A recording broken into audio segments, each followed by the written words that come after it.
Welcome, listeners, to another episode of Listen, Learn, and Love, hosted by Richard Osler.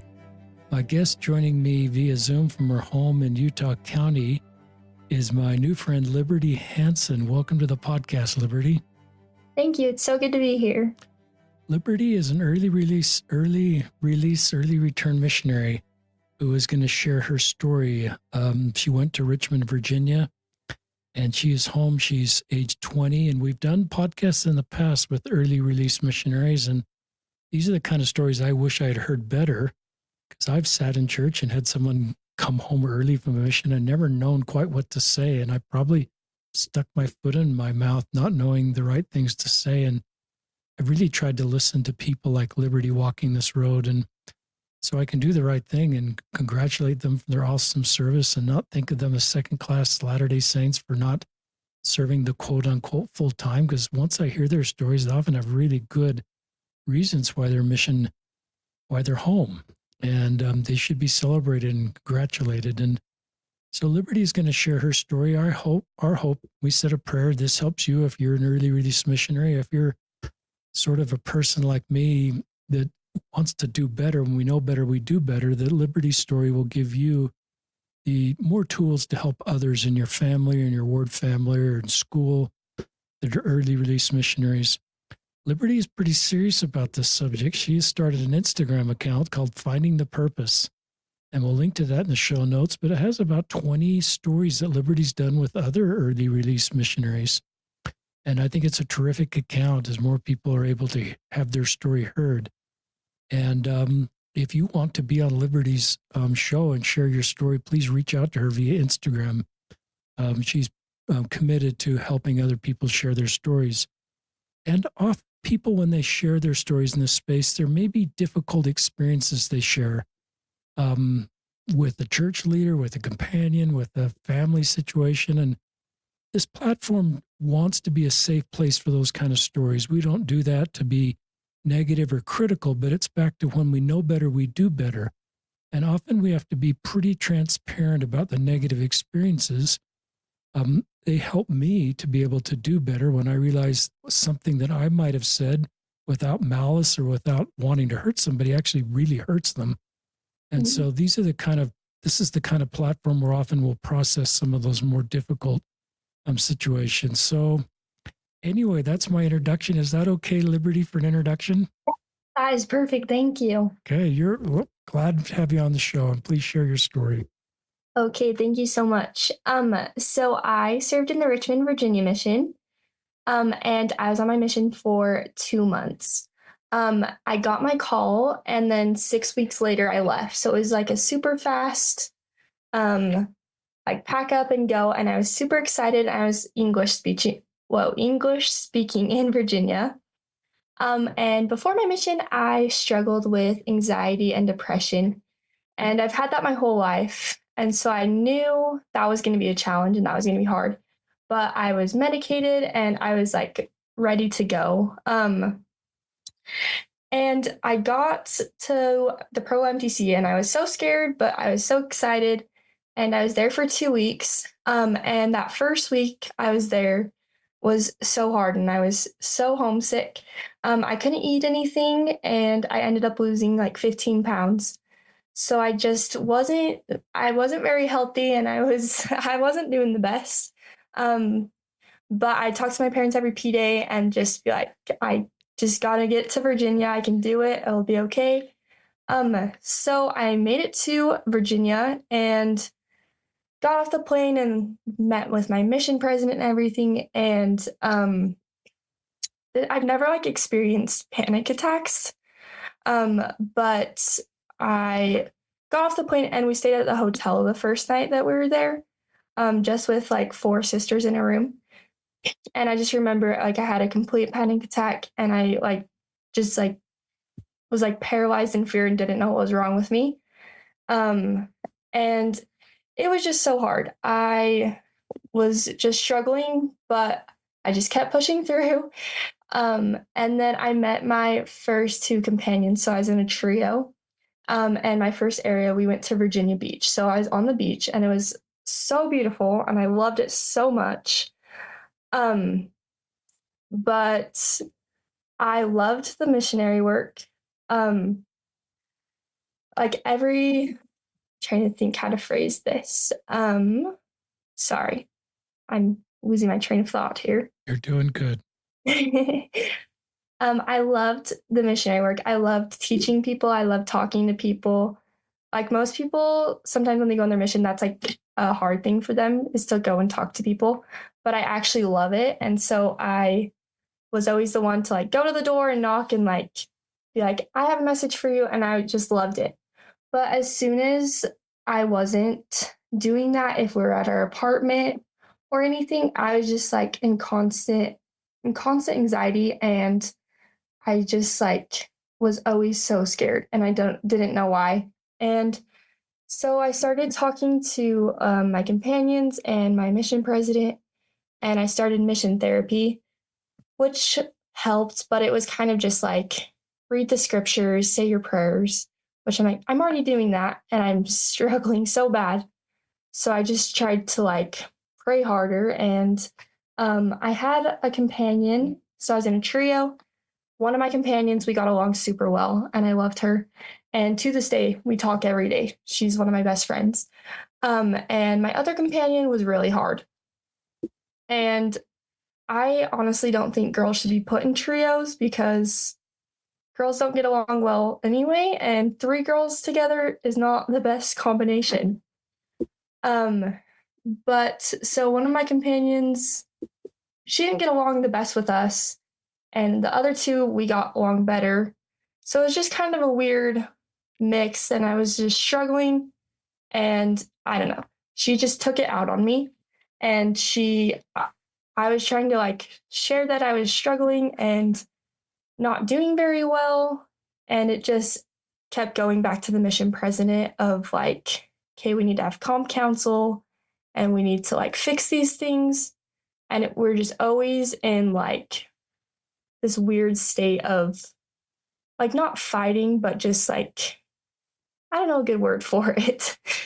Just a lot of tension in our companionship that didn't help with the homesickness and the anxiety and the depression I was feeling. And I tried to like tell her that I was struggling, but she was in her last transfer. And so it was just very hard to like talk to her and have her understand where I was coming from because she was already 16 months into her mission. So it was very like she was just so used to it at that point. Um, but where did I lost my place? Sorry. We had like calm councils to try to work through some problems and stuff. And it was like fine. We dealt with each other and like learned to be fine with each other because you have to. You can't leave their side. Um, but sorry, I'm trying to find my place. You're doing good. It's courageous to talk about all this stuff. Sorry, literally skipped over one.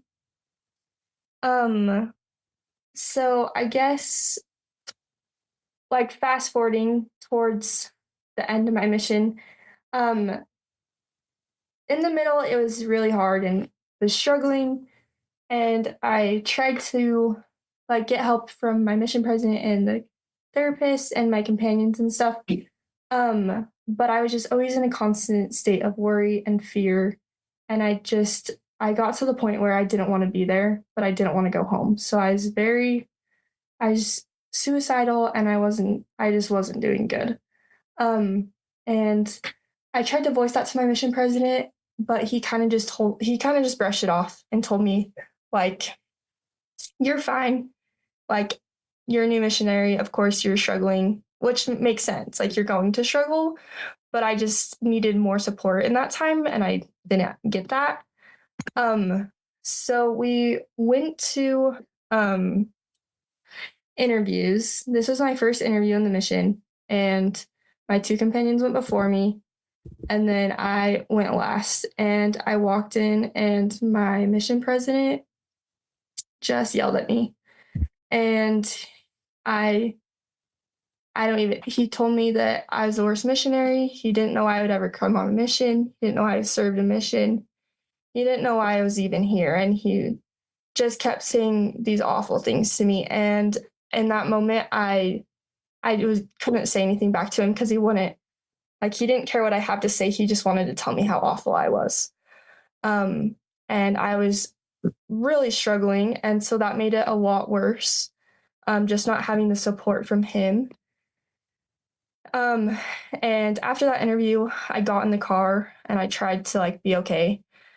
But the one companion that we got along with well, me and her got along with well, I just started crying and I couldn't stop. And I was like, I just want to die. I just can't be here and I don't want to be home. I don't want to go home because I chose to be here and I don't want to be a failure. But here I have no support and I'm just drowning. I don't know what's wrong.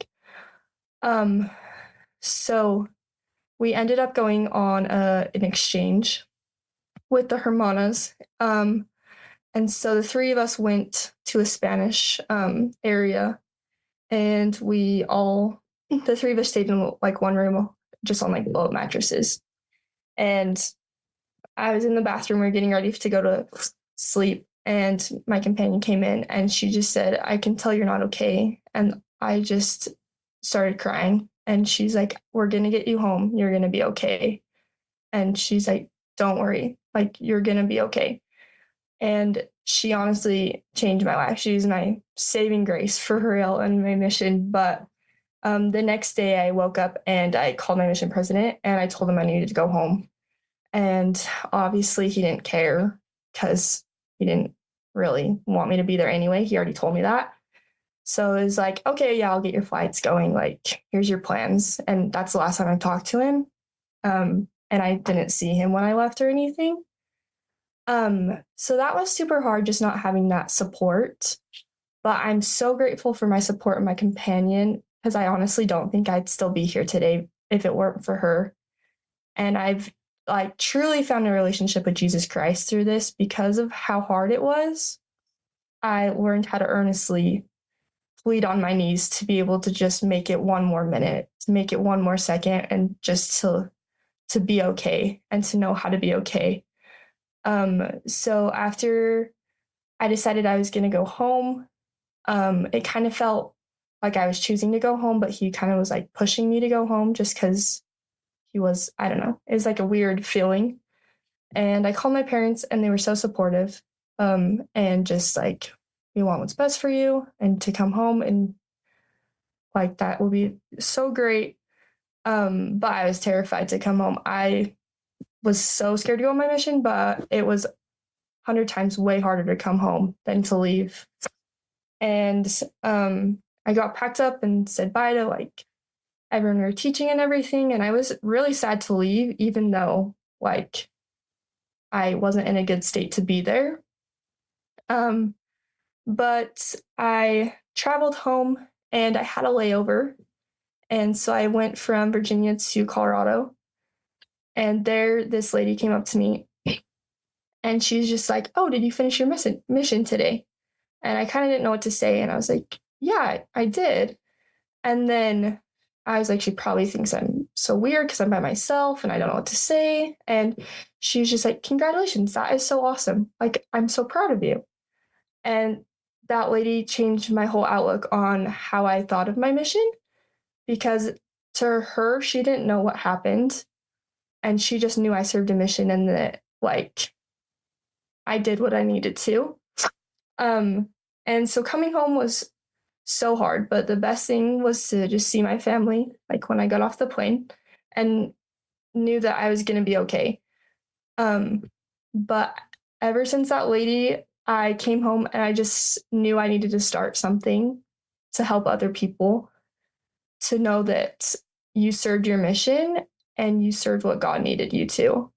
And it's so hard to think about all the time. I always think about, what if I was still in Virginia right now?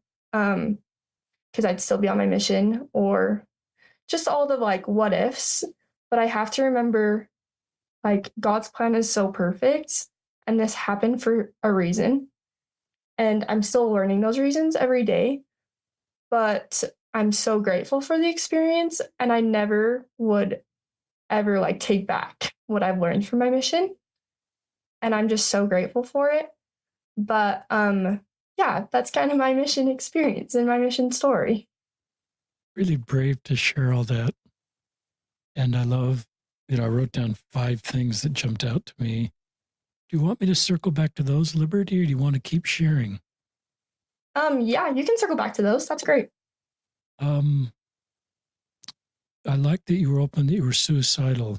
You now that you're home, do you have better understanding of why you felt suicidal and what your current self would have stayed to yourself? If you could talk to yourself on your mission who felt suicidal, what would you say to her? I would say to her to hold on and it's gonna be okay because in those moments I was so low and I just felt so dark and I just didn't know like how God could let me be in this position. But I just had to pray and like hold on to my relationship with him to get out of that and he literally will send people to you. Like my companion helped me out of that so much. Um and just knowing that it's not going to last forever and that it's going to be okay. You just got to hold on a little bit longer. Um, Great answer. Are you suicidal now? No. Good. I'm glad you aren't. You're doing good Me work, and I'm too. glad you got through that.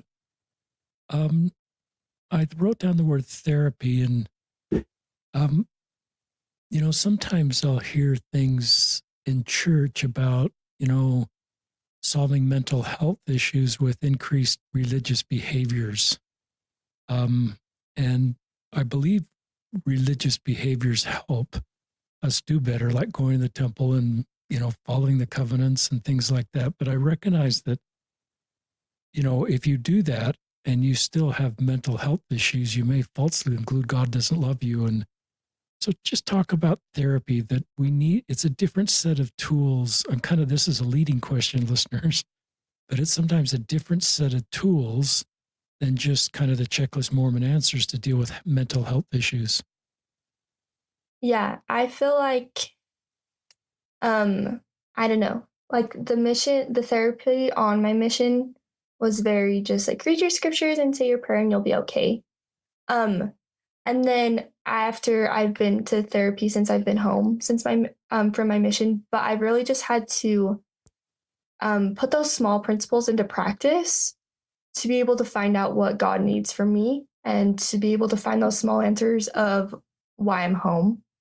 And it's like changed my outlook a lot on instead of like, why is this happening to me? And like, why did this happen to like, how can I help other people through this? Um, and therapy has helped me so much. Um, from I went there the day after I got home and Good. I've been there every week since, but just realizing and coming to know that I did serve my mission and I met the people I needed to meet and I did what I needed to do. Talk about panic attacks. Um, Now that you're home, do you have an idea of what actually was kind of happening? I call that the iceberg, is sort of panic attacks are what we see above the iceberg, but to sort of understand. And it's hard for the person in the panic attack to sort of see below the iceberg and understand what's going on. Do you have an idea of kind of what was going on there? I think it was just everything, honestly. I never have lived away from home. That was the first time I moved away. And so it was just, there was the homesickness and then just the change. And then just thinking, like, what the heck? Like, I live in Virginia now. What am I doing? And just like, I don't know, through my head, like, just nothing made sense. And I just was always worrying, like, what was going to happen next? Or would I be okay? Or I don't know. It was just a lot of like what ifs and I don't know what's going to happen and just always so worried. It's good. It's a good answer. I love some of the vocabulary you came up with. I'm drowning. I sort of can see you in the back of the car after that visit. For some reason, just huddled up. That's the visual I got, is just in the fetal position, to be honest, and drowning, don't know what's going on. This is obviously very different than what you hope for. And it's just, and then you said this thing, it's 100 times harder to come home than to leave. And when you talk like that, my empathy for how difficult the situation you're in, sort of represented by in that car for some reason. Did you say you're in the back seat, or did I just imagine you're in the back seat? I was in the back seat, yeah. If you said that, but I'm just thinking this is a really tough situation that you're in, and I'm glad your companion. I love your relationship with Jesus Christ, and I'm glad your companion knew that you needed to go home and really maybe just started that ball rolling. Maybe that gave you permission to say, yeah, I need to go home too, and really were firm on that. Any more thoughts about that experience? I think going back to what you said about it's a lot harder to come home, I feel like there's just a lot of worry and like thoughts because before my mission, I would see people come home and I'd wrongfully judge them. And I'm like, why would they come home? Like, it can't be that hard.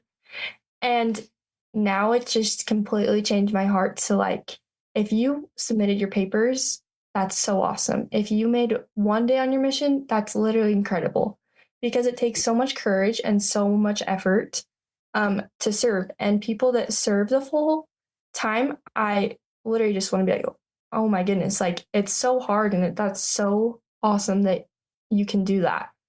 And so I feel like coming home, I just felt like I failed and I didn't know what my next step was because my plan was 18 months and all this, but I just had to realize like I served this much for 2 months and I'm not sure what's going to happen after this or what's going to be next for me, but it's going to be okay. Talk about how much did you open up to your parents about the reality of your situation? Sometimes missionaries, kind of want to keep this away from their parents because they don't want to have their parents worry, and there's this expectation that you're going to be doing fine. And do you want to share with how much you were sharing with your parents and what your advice would be to others that are in a tough spot and wondering, should they talk to their parents?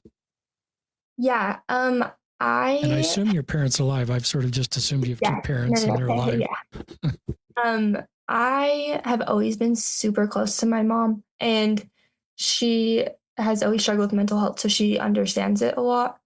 And so me, my mom, and dad would just on P days just like get on the call and they'd like ask me how I was doing, and I'd be like, I'm not good. And we just cry together. And my mom would always tell me, like, she's like, you're doing so awesome and you can make it through another week. But she'd always tell me, this is, you chose to be here and you are giving your time to the Lord. And if you need to be home, that's okay. And so she'd always just reassure me that you are doing this and you're choosing to devote your time to God. And so it's okay to like take time for yourself, like to know what you need, and it's okay to struggle. And I feel like that helped me a lot just to be able to call her on P Day and just cry and just be like, I'm really struggling.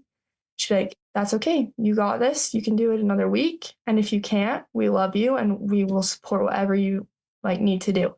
So I feel like being really open with your parents is really awesome just because I don't know, my mom like told me when I came home that she was struggling really bad when I was on my mission just because she was just always worrying about me. And so I feel like it's good to be open so that, I don't know, if you seem fine and then like one day you're like, I'm coming home, then it's kind of like, oh, like, why? But I feel like if you're communicating, then it's very much more like of an understanding between your family. If that makes sense. That's great. If your parents are listening, great job just creating a safe place that your missionary daughter could open up to you and knew that she would feel loved and understood and knew that you would welcome her home. There's certainly been difficult stories in our past about, don't come home, and so I'm grateful we're improving that. just recognize. Talk about, if you will, the airport experience. Who came and what was that like for you? And then I'll ask you another question. Was that a hard thing? Was it okay? Did you tell us about the airport experience? Because that's such the over the top experience Yeah. that you probably didn't have. And how are you navigating that? So share with us a little bit about that. Yeah. So my mom asked me, she's like, who do you want to be there? Oh, that's Um, cool. and I was like, no one. Like, I don't want anyone to come. I don't want anyone to know that I'm home. And so it was just my mom and dad, and then my two sisters and my brother and my aunt and uncle came. Um, but they made me posters and they just like made it this huge deal. And it meant so much to me because I felt like I failed, but to them, I finished my mission. Um, so I feel like it was a weird experience to be home and like see them, but it was the best thing ever. And I just cried and I just felt safe. Felt not that God didn't protect me on my mission, but being home, I just felt safe and like I was okay. Um, so I feel like the airport it was good, but also it was hard to be like, what the heck am I doing now? That was great. I love Liberty. You said I felt safe. Everybody should feel safe.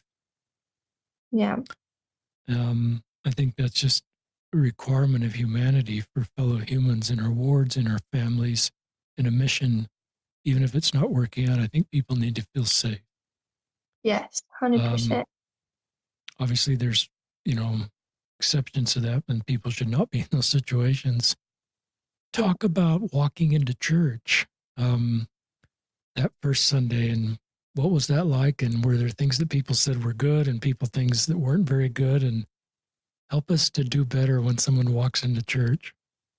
Yeah. I just remember people like looking at me and being like super surprised. And I did not want to go to church, but I It's knew that probably was like the honest. best thing for me to do was just to go and do it. And I sat like on the inside of the bench and I just put my head down and I just cried the whole time. And I just like a lot of feelings of I like, why am I not in Virginia right now? Why am I home? And just I felt like everyone was looking at me.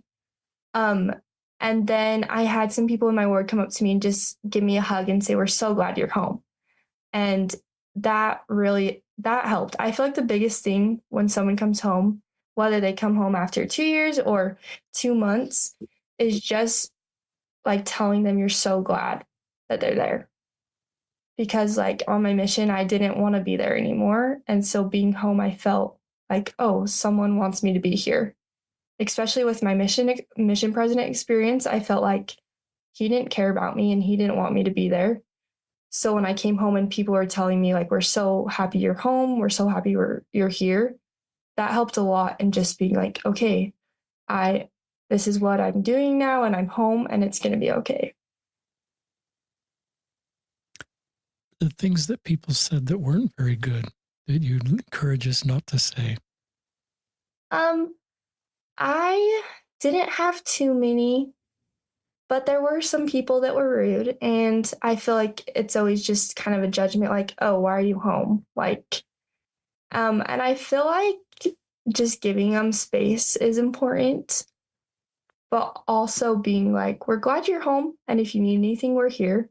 But not like asking, like, "Why are you home?" Because it feels more of like a hit at you, I guess, if that makes sense. Like just like digging deeper into you, like you already don't feel great for being home, and then it's like, why are you home? So I feel like just being supportive and just like being like, I'm so glad you're home is the best thing to do. I had someone ask me, well, they said to me, how does it feel to be an FM?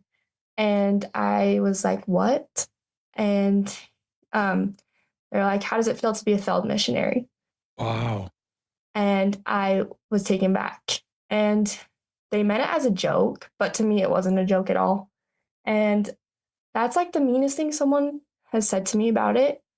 But I also had to kind of, instead of like get mad, I kind of pulled back and be like, they didn't serve a mission and they don't really go to church. And so I just need to show Christ like love and be like, you know what? I did serve my mission and that's not the nicest thing to say to me. And then just kind of like move on with it. So I don't know. That was hard, but just kill them with love. Did in my experience, sometimes whoever's the bishop will like, say sister so and so or brother so and so is home. We welcome them home and sort of. I don't know if that is a good thing. Did that happen in your situation? And would you advise priest leaders to do that, or would you encourage them to talk to you ahead of time? Would you like me to say something you're home or not say anything about it? I didn't personally have anyone like ask me, but I think, okay, sorry, back up. I had them ask me if I wanted to do a homecoming talk. And so I did not want to, but I felt like I needed to. So I gave a homecoming talk and I only invited like just a couple like cousins and stuff. And I think that was the best thing for me. It gave me a lot of closure and it gave me a place to share what happened in my story. And I just shared everything that happened and was super open about it. But I feel like that helped me with being okay with being home. And I'm super grateful they asked me to give a homecoming talk because I feel like if they didn't, then it would kind of be like, just like keep doing whatever. I think something that we need to do is like when a missionary comes home and they serve the full time, they like give their talk or something, and then they give them their plaque on the what am I trying to say? The platform. Yeah. Yes, that. Thank you. And I think we need to do that for everyone because they give it to everyone that finished and like is like, thank you so much for your service and here's your plaque. And I feel like that needs to be for everyone because they just brought my plaque to my house and I wasn't even here. They just gave it to my mom and kind of like no big deal. But I feel like that would help just like acknowledging like your home and kind of just giving that plaque as like, thank you. And like, we see you and we're here for you. I love that. I love that you gave a homecoming talk. Yeah. It's a big deal what you did, and obviously you loved it. When you earlier in that segment, you talked about, I love to talk to the people about the gospel. It was sort of going back to my apartment that when it got hard, but it seems like you're wired to interact with people and talk to people about the gospel. And you love the gospel, but I love that you gave a homecoming talk and we're honest. I think it helps us all do better. And I think it also creates a culture for younger people in your ward that this is how we're going to treat people that come home early from a mission. Our ward is going to be kind to them because there's a lot of future missionaries from your ward that are anxious about how it's going to work out for them. And if they can see in advance how we treat people that come home, I think it gives them confidence that I will feel safe if things don't work out. And I know ahead of time, this is how my ward's going to treat me if things don't work out. So I thought it was great you gave a homecoming talk, and I recognized that the kind of the shame around the plaque that you didn't get. It's kind of just dropped off, and that can create shame, and there should be no shame about, what you did. You just gave 2 months of your life, plus the ramp up to your mission, plus time afterwards. So it's a big deal. And I love that. Listeners, I don't want to pivot too much from liberty talking, but we've touched on this subject in my second book, Improving Latter-day Saint Culture. And I'll link to this chapter in the show notes, but it's chapter 8, Variations in Missionary Service. And I think I got all these responses from social media, but these are the questions people like Liberty said, don't ask me. And you just kind of touched on some of these, but I'll read them for our listeners. What are you doing here? When are you going back? I've probably said that one. How long did you serve? Why did you come home? What happened? Are you sick? Did you get hurt?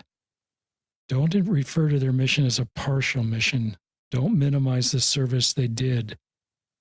Don't ask questions about obedience. Don't talk about statistics. Don't react or look at me with judgment. Don't suggest everything happens for a reason. It may be more complex than that. Don't rely on their mission experience to carry a conversation. And this woman or man said, I had a bishop try to figure out the math of how I was home from my mission and graduated from college by the age of 22. And then there's a list of things to do say to return missionaries. And you said some of these, Liberty. Welcome home. So good to see you. Hi, how are you? How are your parents? Isn't it a good day? Congratulations. What did you learn about others in our world? We are proud of you and thank you for serving. We love you. Thank you for willingness to serve. You were called to serve, accepted it all, and gave it your all. That's the most important. Say nothing. It really helped my brother when he acted like nothing happened out of the ordinary and carried on with life like normal. Treat me like any other returned missionary. What are your plans? Sort of thinking about, not that you're going back. And so there's really wonderful things. I won't read them all because I want to get Liberty talking. My bishop handled it really well. They treated me like I came home like I was supposed to. They asked me to give a homecoming talk, asked about school and plans for the future. When they announced that I was home, they didn't even imply it was an early release. So I'm learning a lot about people in this space and put some of that in that chapter of the book. And one of the things I've tried not to do, listeners, is do be curious why someone's home early. And I know in my younger self, I would rank reasons like if you walked in a cast, Liberty, I would sort of give you a 100% pass because this is a medical reason you're home. I can see the cast on your leg or your arm, and you've obviously been hurt and need to come home. And I probably, but then there's other reasons that I don't see a physical reason, a mental health issue. Now I think we should give that the same as if you walked in with a cast, because it's the same pain you were going through when you took us through the pain you're in. In fact, it's a different kind of long-term unseeable pain versus if you had 3 broken bones in your leg. Then one listeners I've really tried to do is not figure out, is this a worthiness issue? And even if I somehow become aware this was a belated confession or an infield, I think the term I remember as a YSA bishop, in service, on your mission, you messed up, basically. You got sent home. I try not to rank those in my mind and just try to treat everybody the same. And you've probably done some of your own stories with people who have a variety of reasons for coming home, but our job isn't to figure that out or to rank them in our minds and give it and say, we'll love people this level compared to, why they came home. And then we'll really hold back our love if it was an obedience problem or something like that. So any thoughts on any of that or anything else you'd like to share? I'd love to keep you talking. I think that's just so important to just show support, and all the things you just said, like what not to ask. Honestly, if you don't know, just like show love and show support, and that's like the best thing you can do, because asking questions kind of makes you feel like just more of like that failure. And so when people would just come up to me and be like, I'm so glad you're here, that just helped me a lot. And to be able to continue to keep going back to church, and to just look forward to that again every week.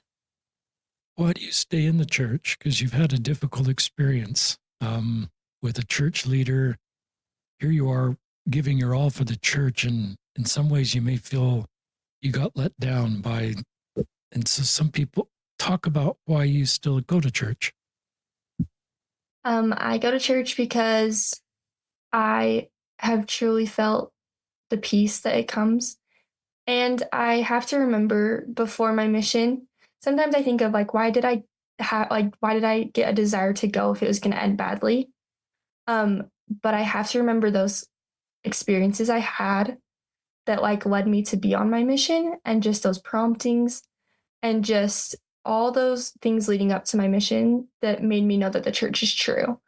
And that's why I wanted to go serve, and that's why I wanted to preach the gospel. And so now I just know that it's so true, and I just love Jesus Christ. And that's what gets me to stay, just being able to still talk to people about it, and I can still help others, even though it's a little bit differently than having that name tag on. Um, but just finding true joy and doing those small and simple things just have brought so much more happiness to my life. And I've seen like people in my family that don't have the gospel, and I can tell, um, like you can tell when someone has the light of Christ in them. And that's what I want everyone to have. And that's what I feel. And so I just want to be able to share that with others. It's awesome. Talk about the Instagram crowd, finding the purpose. So here you've come home from release as an early release missionary, whatever we're going to use that. And you could just say, I'm going to close this chapter of my life. I never want to talk about it again. But here you are talking about it on this podcast, and maybe even more importantly, started your own Instagram account where you're sharing stories of people that are other early release missionaries. Why are you doing that? I was terrified to start it because I didn't want to like share my story because I was scared and I didn't want other people to like make fun of me or anything, but I just kept having the prompting that I just needed to do something. And so I just started making videos and like reaching out to people. And I feel like a lot of people don't want to share their story because it's hard and it's it hurts. But I find so much closure in being able to share your story. So if anyone wants to share their story, please reach out and it can even, I've had people reach out that want to be anonymous and then they just type out their story and I post it like that. But I just feel like it helps you get that closure that you need and you're able to talk about it and other people understand what you're going through. And just like finding the purpose and why you're here. I think it's great. I think one of Satan's greatest tools is to create shame around our stories, or to feel we're not good enough or we're not worthy enough. And the God I believe in would just absolutely 100% loves all of his missionaries. You know, how long they served, I don't think matters in his eyes. I don't know that. And would want everybody that, you know, bravely put in those papers, even people that never got a call, to feel they're loved, they're supported. There's no shame in their story. I think shame separates us, causes us to falsely conclude we're not good enough, or God's disappointed us. And then that's where Satan really wins, is when we feel like we're not worthy of God's love and we're on our own. And part of our story is not pleasing to our congregation, to our family. And so what you're doing, and it helps to bring closure, to have, I love that word you used, liberty, to bring closure, to be able to talk about it. I think it helps people long term. There's a tender question. You're going to get married one day, is my guess, and your husband is going to realize you served a mission. It was an early release mission. How do you hope that conversation goes? I have a boyfriend and he came home early from his mission as well. And so we've been able to really understand each other on that level because of returning home early and going through those same struggles together. I just feel like it needs to come from a place of love and understanding, and just like you gave the effort. Especially I have some people reach out to me that'll be like, I only served like for 3 days and then I went home. And they're like, so you probably won't want to hear my story. And I'm like, no, that's perfect. Like that's what I want to hear. Because even if you served for a whole day, that is a long day, and that's so awesome. And that's still your mission, that's still your experience and your story. So I feel like we just need to put a lot of love and compassion just into showing people like their story, their mission matters and is super important. I love that you got a boyfriend that's also walking this road with you. And, you know, listeners, I wrote down one of my mistakes in my life is made a checklist of all the attributes I wanted in my future wife when I was right after my mission. And one of those I put on was, full-time missionary. And one I put on was never divorced and from pioneer stock. And I recognized those things that I could sort of see at the top of the iceberg were trying to get me to the type of woman I wanted to marry that had the Christ-like attributes we talk about and preach my gospel: love, compassion, empathy, goodness, commitment. And that was kind of my best way to find those qualities, was to develop this checklist. And then one day I dated a woman who was divorced, and I wish I could remember her name. I didn't marry her, not because she was divorced, but she just blew my mind because she had all the things I was looking for. And I threw out the checklist because I recognized that. Is myopic a good word, listeners, where I don't see the big picture? I realized that may be preventing me to find the woman that I would marry, needed to marry. And that checklist was not good. And so if you have on your checklist to marry a woman, this is to the dudes listening, to marry a woman who's a return missionary, or somebody who's never been an early release missionary, because that's kind of a yellow flag, I just invite you to not think like that. Because if you listen to Liberty and some of the other early release missionaries, they're some of the finest Latter-day Saints I know. And this has been an experience that stretched them and grown them and makes them a better spouse, a better parent, a better disciple. And their vulnerability and their courage helps them reach other people because they see their story. So you could come back on the podcast as a mom of teenage kids or a mom of missionaries and talk about how this experience in Virginia has forever helped me be a better parent, a better spouse, a better young woman's leader, however you're going to serve in the church. So it's just an invitation to don't do what I did and throw out the checklist, and because your future spouse might be an early release missionary, and you might have looked down on somebody like that, as whatever language you want to put in your brain to define them. And I just invite you not to do that. And let's don't do that in our cultures or our families. But you're the real heroes of the space, Liberty, to bravely serve that mission. And here's this woman, I assume in the Denver airport. I'm an airline junkie, so I'm assuming you're flying United. And you're connecting in Denver, but I guess you could be flying other airlines that connect through Denver. But here's this woman. I don't know if she was of our faith. She probably was if she recognized your name tag and what she said to you and how helpful that was to you. And you will probably never know that brief conversation, what it meant to you. And so it's an invitation for all of us to be the woman in the Denver airport, to say the right thing when someone's really vulnerable. And they're also really vulnerable to the hurtful things we say. They're sort of just raw. And so what we say in those moments can be so healing and so helpful. And often they're not very complicated, theoretically profound, doctrinally insightful, one-off sort of like aha moments. They're just simple humanity communication. And maybe you'll meet that woman at the Denver airport in 100 years on the other side of the veil, and she'll understand what she did for you. I hope so. So I kind of shared a little bit of my story, and I hope that's helpful, just how people should see you and not get into the checklist mentality. Other things you'd like to share as we're coming to kind of the end? I think we've hit on mostly everything. I think it's so awesome what you do, and just showing love and just being there for everyone just makes such a big impact.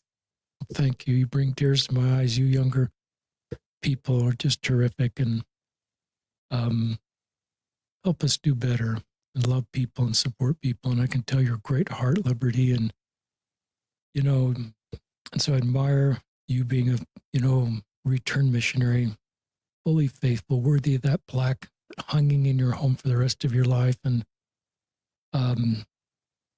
I just admire what you're doing to help other people share their stories, provide healing, help them feel closure, and help them to feel God's love as they feel your love, and they feel the love from others as they share their stories. So we will link to Liberty's Instagram account, finding the purpose, with the dot between Finding in the, I've messed that up, listeners. Will you tell them, Liberty, the Instagram account? It's finding.the.purpose. So that's my little I can't even say that word because creeping You're in. But we'll link to that in the show notes. And recording this on a Sunday afternoon, I'm just extra, tender for your story. And so glad you reached out, and just hope we can all do better to support our fellow Latter-day Saints on this journey. And so this is Liberty Hansen and Richard Osler signing off on another episode of Listen, Learn, and Love.